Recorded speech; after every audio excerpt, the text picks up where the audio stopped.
नमस्कार। आपका अखबार के YouTube चैनल पर आपका स्वागत है। मैं हूं प्रदीप सिंह।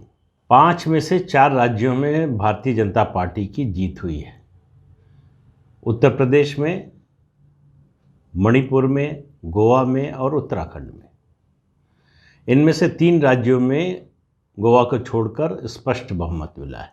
उत्तर प्रदेश में 2/3 बहुमत मिला है। बाकी जगह पर जो है स्पष्ट बहुमत मिला है। गोवा में भी 40 में 20 सीटें मिली हैं। 3 निर्दलीय समर्थन कर रहे हैं। एमजीपी भी साथ आने को तैयार है, जिसके 2 विधायक हैं। लेकिन आज मैं इन चुनावी राज्यों की बात नहीं करने वाला हूँ। इन राज्यों में हार किसकी हुई है? हार हुई है उत्तर प्रदेश में अखिलेश यादव की और बाकी 3 राज्यों में कांग्रेस पार्टी की। हार तो वैसे उत्तर प्रदेश में भी हुई है, लेकिन कोई भी हार कहने को तैयार नहीं होगा।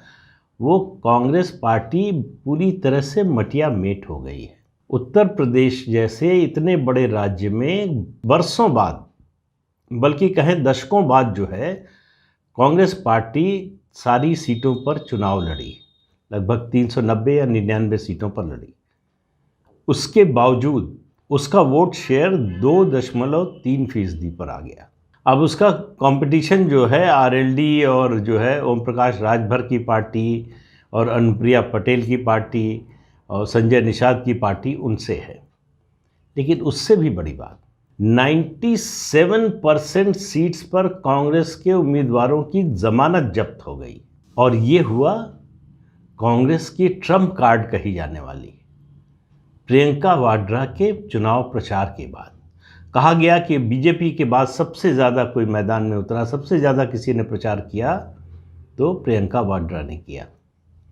उसका नतीजा ये है, लोकसभा चुनाव में किया था तो अमेठी में भाई साहब हार गए, सिर्फ 1 सीट आई 80 में से।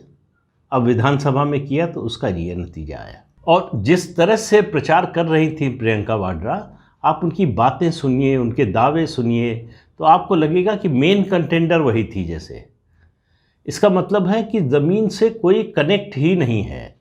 ये सपनों की दुनिया में रहने वाले लोग हैं। लेकिन कांग्रेस का जो हो रहा है सो हो रहा है। कांग्रेस को चिंता नहीं है, कांग्रेसियों को चिंता नहीं है, तो हम आप क्यों चिंता करें। लेकिन कुछ और लोगों को चिंता है। हार हुई है अखिलेश यादव की और कांग्रेस की, और नींद उड़ी है महाराष्ट्र में शरद पवार और उद्धव ठाकरे की। वह महाराष्ट्र में इस समय जो है सबसे ज़्यादा, पूरे देश में अगर इन चुनाव नतीजों का सबसे ज़्यादा इम्पैक्ट कहीं पड़ा है तो वो है महाराष्ट्र। उद्धव ठाकरे और शरद पवार दोनों की नींद उड़ी हुई है कि आगे क्या होगा। सिर्फ 2.5 साल बचे हैं विधानसभा चुनाव, 2 साल बचे हैं लोकसभा चुनाव। अगर उससे पहले सरकार नहीं गिरती है तो मान लेते हैं कि नहीं गिरती है। तो अब आप देखिए, एक काम तो किया है प्रधानमंत्री नरेंद्र मोदी ने, पूरे इस देश की राजनीति का पूरा डिफ़ॉल्ट सिस्टम बदल दिया है। जो मंदिर के नाम से चिढ़ते थे, जो मंदिर की बात करने वालों को सांप्रदायिक कहते थे, अलगाव पैदा करने वाला कहते थे, सांप्रदायिक विद्वेष पैदा करने वाला कहते थे, वो लोग अब मंदिरों की चिंता कर रहे हैं। महाराष्ट्र सरकार का बजट पेश हुआ। डिप्टी सीएम अजित पवार ने बजट पेश करते हुए 50 करोड़ रुपए की व्यवस्था की मुंबई के सिद्धिविनायक मंदिर के रीडेवलपमेंट के लिए। उसके अलावा महाराष्ट्र के चंद्रपुर में विट्ठल रुक्मिणी मंदिर के लिए 25 करोड़ रुपए की राशि आवंटित की गई। पंढरपुर के मंदिरों के लिए राशि आवंटित की गई। तो सेकुलर सरकार, सेकुलर होने का दावा करते हैं, सेकुलर सरकार मंदिरों के लिए कब से चिंता करने लगी? ये मोदी ने उनसे नहीं कहा। ये आपकी जागरूकता का दबाव है। ये सनातन धर्म के लोगों के मन में जिस तरह से अपनी संस्कृति को लेकर चेतना आई है, उसका दबाव है। ये 4 राज्यों में बीजेपी की बड़ी जीत का दबाव है। और 24 तो भूल चुके हैं लोग। ये मान लिया है विपक्ष ने कि 24 में तो कोई लड़ाई है ही नहीं, मोदी का जीतना तय है। प्रधानमंत्री ने भी कह दिया कि इसका असर जो है 2024 में जो है 2024 के चुनाव पर पड़ेगा। लेकिन प्रधानमंत्री ने 10 तारीख को नतीजे आने के बाद भाजपा मुख्यालय में दिल्ली में कार्यकर्ताओं को संबोधित करते हुए जो बात कही, बाकी बातों को छोड़ दीजिए, एक बात पर ध्यान दीजिए, भ्रष्टाचार। उन्होंने कहा भ्रष्टाचार के खिलाफ हमारी सरकार कार्रवाई करती है तो तो उसको कभी जाति से जोड़ दिया जाता है, कभी धर्म से जोड़ दिया जाता है, और हर ऐसी जांच को रोकने की कोशिश होती है। जितने तरह के अड़ंगे हो सकते हैं वो लगाने की कोशिश होती है कि भ्रष्टाचार के मामलों की जांच न होने पाए। ये इससे भी महाराष्ट्र में बड़ी चिंता है। 2 मंत्री जेल में हैं। एक तो मंत्री अब नहीं रहे, इस्तीफा हो चुका, लेकिन नवाब मलिक का अभी तक इस्तीफा नहीं हुआ है। और इसके अलावा 8 तारीख को यानी 8 मार्च को मंगलवार को इनकम टैक्स ने मुंबई और पुणे में आदित्य ठाकरे, जो उद्धव ठाकरे के बेटे हैं और महाराष्ट्र सरकार में मंत्री हैं, उनके करीबियों के यहाँ आयकर के छापे पड़े। और उसके अलावा दूसरे मंत्री अनिल परब के करीबियों के यहाँ आयकर के छापे पड़े। उसके बाद से शिवसेना और बौखलाई हुई है, एनसीपी और ज़्यादा बौखलाई हुई है। कहा जा रहा है वही पुराना आरोप, पुराना राग वही दोहराया जा रहा है कि भारतीय जनता पार्टी जो है केंद्रीय एजेंसियों का इस्तेमाल कर रही है अपने विरोधियों के खिलाफ। सवाल ये है, क्या इस आरोप को झूठ साबित करने के लिए भ्रष्टाचार के मामलों की जांच बंद हो जाए? क्या ये केंद्रीय एजेंसियां अपना काम करना बंद कर दें? तरह तरह के अभियान चलाए जा रहे हैं। तो शरद पवार, उद्धव ठाकरे दोनों की चिंता ये है कि जिस तरह से कांग्रेस का ग्राफ गिर रहा है, जिस तरह से कांग्रेस की स्थिति दिन पर दिन बिगड़ती जा रही है, कांग्रेस अब दूसरे दलों के लिए एक तरह की विषबेल जैसी हो गई है। जो इसके पास गया उसका जाना तय है, उसका राजनीतिक रूप से सफाया तय है। और महाराष्ट्र में तो कांग्रेस सरकार में शामिल है। तो अब इन दोनों पार्टियों का जो होगा, जो लोकप्रियता, समर्थन, विरोध जो भी है, कांग्रेस की वजह से इनका कितना नुकसान होगा, इसका आकलन कर रहे हैं उद्धव ठाकरे और शरद पवार। लेकिन समस्या ये है कि अगर कांग्रेस से पीछा छुड़ाएं तो सरकार गिर जाती है, और कांग्रेस के साथ बने रहें तो आगे की संभावना खत्म हो जाती है। तो ये ऐसी स्थिति है, एक तरफ कुआं है, एक तरफ खाई है। गिरना तो है, सवाल ये है कि अभी गिर जाए या 2-2.5 साल बाद गिरे। और अभी गिरेंगे तो आगे की कुछ संभावना हो सकती है, लड़ने की जो है ताकत बची रह सकती है। 2.5 साल बाद 2024 में अगर गिरे तो लंबे समय तक न लड़ने लायक रह जाएंगे, न फिर से लौटने की कोई संभावना रह जाएगी। तो ये चुनाव बड़ा कठिन है। सत्ता छोड़ना बहुत आसान नहीं होता है कि भविष्य की लड़ाई के लिए, भविष्य में मजबूत हो जाएं, इसके लिए आज सत्ता छोड़ दें, ऐसी हिम्मत बहुत बिरले लोगों में होती है। और मुझे नहीं लगता कि शरद पवार और उद्धव ठाकरे में ये हिम्मत है, क्योंकि उद्धव ठाकरे को पता है कि इसके बाद उनको मुख्यमंत्री नहीं बनना है। उनके लिए ये पहली और आखिरी बार है।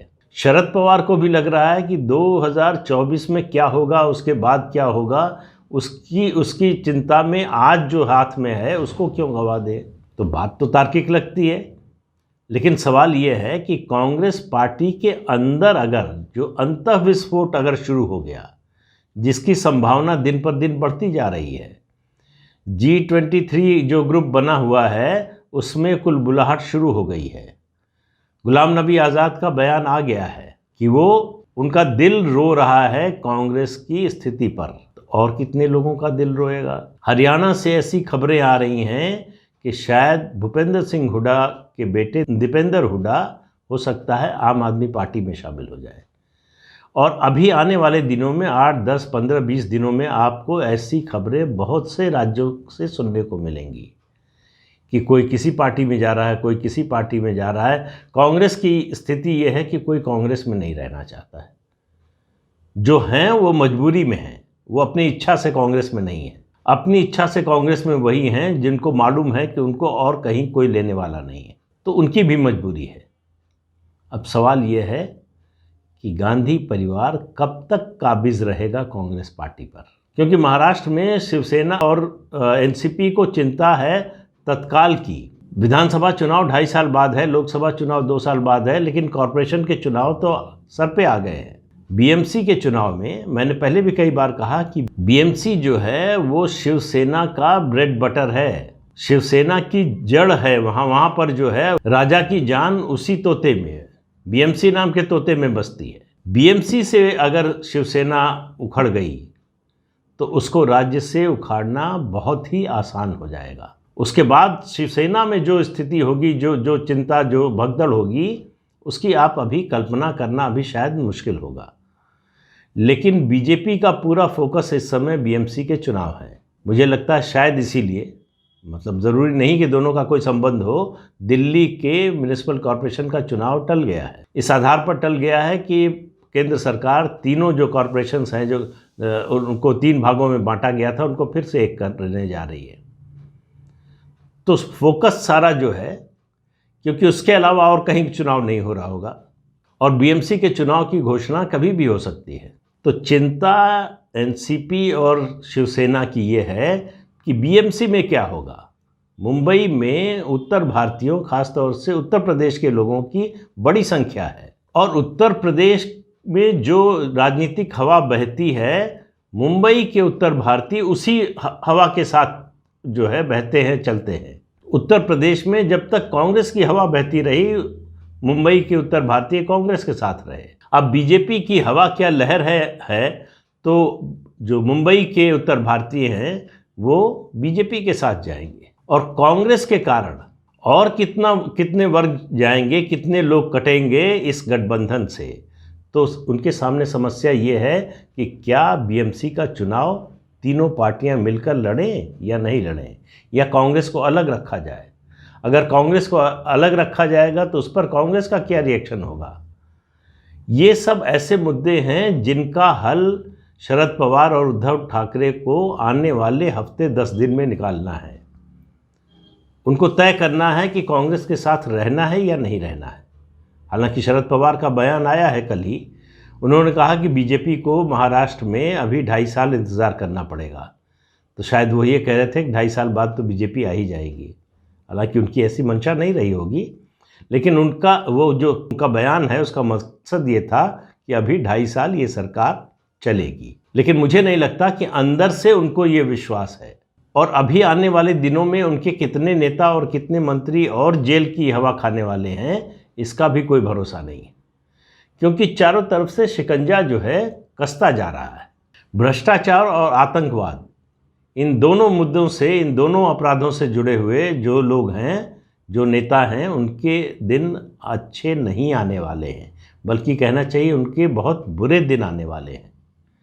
और ऐसे लोगों की एनसीपी में खासतौर से और शिवसेना में भी कमी नहीं है। खासतौर से आतंकवाद के मामले में दाऊद इब्राहिम हो या दूसरे आतंकवादी हैं, उनसे संबंध के मामले में शिवसेना के बहुत सारे नेताओं के तार जुड़े हुए आपको मिल जाएंगे। चिंता इस बात की भी है, लेकिन तात्कालिक चिंता शरद पवार और उद्धव ठाकरे की है कि कांग्रेस का क्या किया जाए।